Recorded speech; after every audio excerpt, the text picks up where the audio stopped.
সফলতার কোনো শর্টকাট হয় না, হয় অনেক কাঠখড় পুড়িয়ে জীবন যুদ্ধের প্রতিটি অধ্যায়ে নিজেকে প্রমাণ করে করে একটু একটু করে আপনি সফল হবেন, একটু একটু করে আগাবেন। ইটস এ জার্নি, এটা কোনো ডেস্টিনেশন নয়। এবং সফল হওয়ার পথ পরিক্রমায় কোনো লিফট নেই, সিঁড়ি বেয়ে উপরে উঠতে হয়। কি বেয়ে? কিন্তু আমরা সফল হতে চাই কিভাবে? ডাইরেক্ট 100 তলায় আমি সফল, উপরে সবার উপরে আমি, এইভাবে চাই সফলতাটা। সবার উপরে উঠে যাব, গোল্ড মেডেল গলায় পরাই দিবে, আমরা সাকসেসফুল না। সফলতার রাস্তায় কোনো লিফট থাকে না। কি দিয়ে উঠতে হয়? সিঁড়ি বেয়ে ঘাম জড়িয়ে উঠতে হয়। দেখেন, শুধু আলোর মুখ দেখার জন্য মায়ের পেটে আমাদের কত সময় লাগছে বলেন তো?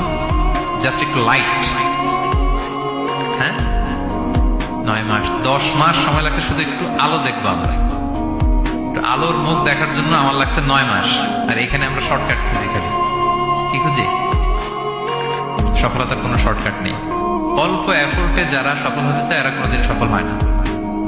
ইউসুফ আলাইহিস সালামের জীবনীটা একটু খেয়াল করেন, একটু একটু করে তিনি সামনের দিকে গিয়েছেন এবং সবশেষে ইজিপ্টের ফিনান্স মিনিস্টার হয়েছেন। এজন্য ধৈর্য ধারণ করতে হবে, নিজের সর্বোচ্চটুকু উজাড় করে দিয়ে আপনার রোলটা আপনি প্লে করবেন, এরপর আল্লাহ তাআলার উপর ভরসা রাখবেন। কিন্তু অনেক চেষ্টার পরেও যদি কাঙ্ক্ষিত সফলতা না পান, হতাশ হওয়ার কিছু নাই। কারণ বিশ্বাসীর সফলতা শুধু দুনিয়াতে না, বিশ্বাসীদের সফলতা আখিরাত পর্যন্ত বিস্তৃত। ওইটা আসল সফলতা। ফামান যুহজিহা আনিন নারি ওয়া উদখিলাল জান্নাতা ফাকাদ ফাজ।